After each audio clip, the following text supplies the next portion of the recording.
So your child is wheezing, and it may be nothing serious, but it may be part of a more serious condition. In this following video, I will explain some of those serious conditions that can produce wheezing in your child.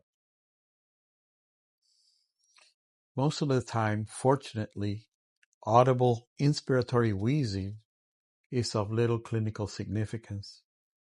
Mostly associated with upper respiratory infections and common colds, and produced by swelling of the nasal turbinates and increased nasal secretions. But exists a different type of wheezing that parents are unaware of, and it can have truly significant, important consequences.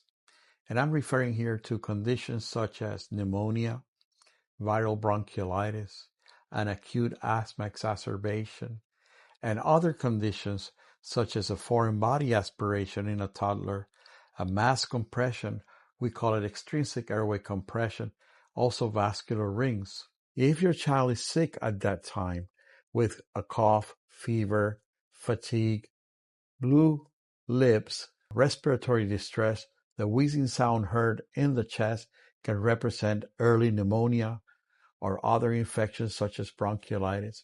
It could represent an asthma exacerbation. Wheezing can occur always in asthma due to bronchospasm or airway inflammation. Wheezing can also be a sign or symptom of a focal anatomic abnormality, such as a mass or extrinsic airway compression from a blood vessel.